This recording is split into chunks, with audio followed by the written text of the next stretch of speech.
As a software architect, have you ever felt the pressure of providing one best solution? If so, this session is for you. Thinking like an architect is about seeing trade-offs in every situation. It can be technical or non-technical. Analyzing those trade-offs to determine the best solution. There is never a single best solution. There is always a trade-off. We choose one over the other for advantages of that business requirement. Right? Let us understand this with an example. We'll take payment system example. Okay. What is the requirement here is we have a payment processing system, and after the successful payment, we need to send this data to different services. That is ledger service, say notification service, and fraud detection service. Okay. This is our problem statement. Um, Say we have made a transaction amount 50,000 in Amazon to purchase something. The transaction is successful. The payment is completed. Now we need this information by all these three services.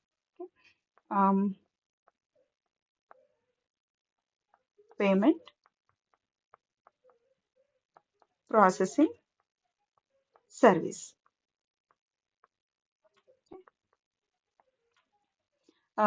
We have ledger, service. Using this information, we have fraud detection service, and we have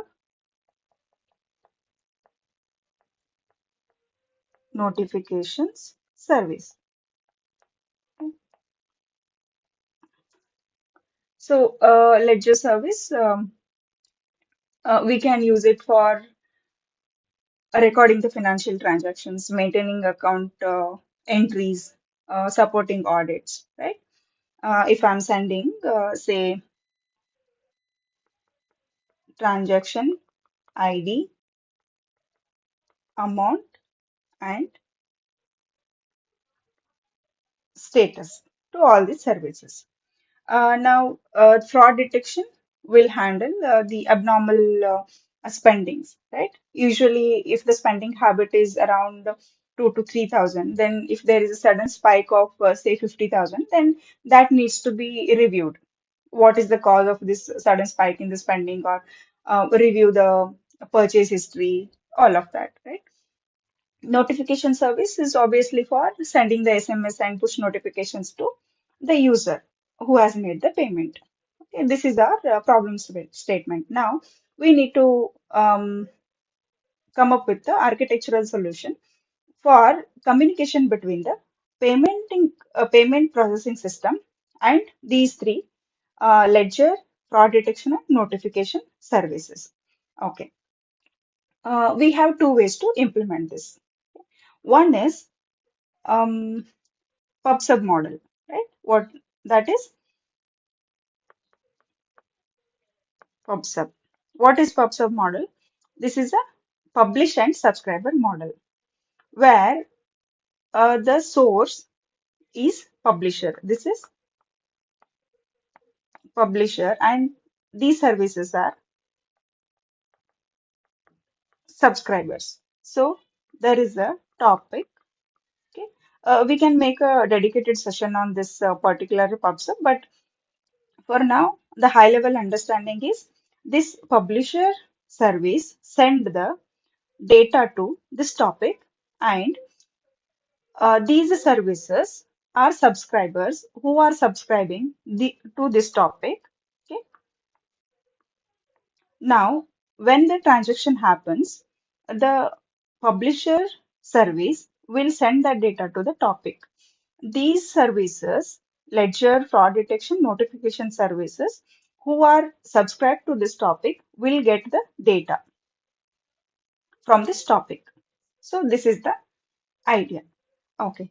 Now, what is the other way of implementing the communication between these?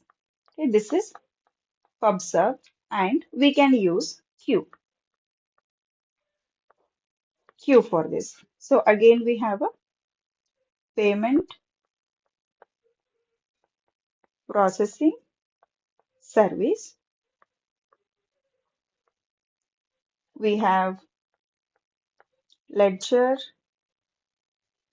We have fraud detection,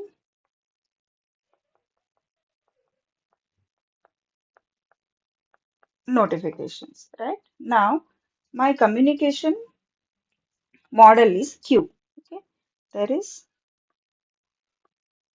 queue, and this is going to ledger, and this queue is going to fraud. This queue is communicating to notifications. Now, every time there is a successful payment, the data from payment processing system is sent to ledger through this queue. Right? So, let us analyze what are the advantages and disadvantages of each model. So, when we see the PubSub model, PubSub model has single connection to the topic, right? And the topic is distributing the data to all three services. So, in that case, there is a less cost of communication, right? There is only one communication from payment to topic and three from ledgers to other, sorry, from topic to other three services. So if you see that in queue, there are three independent services, right? Every time the payment processing system has to send the data to the ledger, right? There is a direct communication. So with respect to number of communications, the PubSub is a better way, right? And one more advantage of this is the payment processing system and the other three services are loosely coupled in case of PubSub. Um, Payment processing system does not know how the data is being used by ledger, fraud, or notifications. Right? The only job is to push the data to topic, right? After that, how the data is being used, the payment processing system is not aware of. Okay? There is a loose coupling. Now, if I have to add one more service, say transaction history. Okay?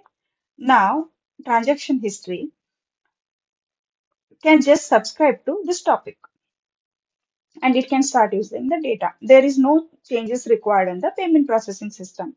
So the adding new service is also less complicated.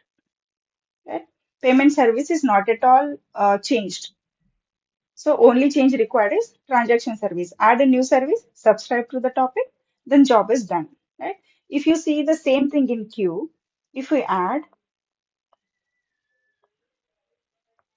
transaction history, now we have to implement one more queue. Right? Now the changes are required both at transaction history and the payment processing service. These two are tightly coupled. Now, what we can conclude is PubSub is a better model for the communication between payment processing system and the other four services, right? But being an architect is not only looking at the advantages of one model, right? We should also see what are the disadvantages of this and advantages of other approach, right? It is a 360-degree view of any solution. We cannot directly look at the advantage and conclude that as a solution. Now, if we look at the disadvantages of PubSub, right? So, one, the same statement that how the data being used by the other services is not known to payment processing service, right? In this case, it might lead to misuse of that information, right? This system is not aware of the data usage. Who is using the data? If we add any new service, the payment processing system is completely unaware, right? Who is using the data, how it is being used. So this will introduce the security concern. That is one thing, right? Other limitation of PubSub model is it supports only single format of data, right? Every time after the payment processing, it sends the data. Now, the same data format is used by ledger service, fraud detection service, notification service, and the transaction history service. Say, transaction history service requires one more extra field. That is a last, maybe last updated transaction date, right? When the transaction history is updated last. So all the other services does not require that data. But in PubSub model, we have to send that data that is unused, right? But in Q, we can have customized data format. What ledger service is expecting, I can only send those details, right? If the transaction is expecting um, the last updated date, then I can modify my data format or the feeds that I'm sending. Then I can send whatever is required by each individual services. That way, one, we do not have unnecessary fields being sent to the each service. And if the ledger service is designed in a way that is requiring a particular format of data, then we can send that particular data. So we can customize this for all the services. This is not possible in PubSub model, right? Now, what is the conclusion? We have seen both the PubSub and Q model, right? Both has advantages and disadvantages. So always being an architect is about analyzing the trade-offs. What I'm going to choose over what I'm not very much like not concerned about, right? So to come to that conclusion, it is very important to understand the business requirement and map those business requirement into characteristics. Whether I'm concerned about security, whether I'm concerned about availability, scalability, or maintainability, flexibility, right? Based on that, if I need flexibility of my data format, then I should go with Q, right? If security is my concern, how my data is being used, I should go with Q, right? If number of communications and um, changes, I want to avoid multi changes at multiple places, then I should go with PubSub, right? If I want simple configuration, then I should go with PubSub. So this is how every decision is analyzed based on the business requirement. What characteristics we are trying to derive from this particular architecture. That is what leads to architectural decisions. This session is part of software architecture series. There are more sessions available on different topics of software architecture. Please take a look and we will come up with more such content. Thank you for your valuable time.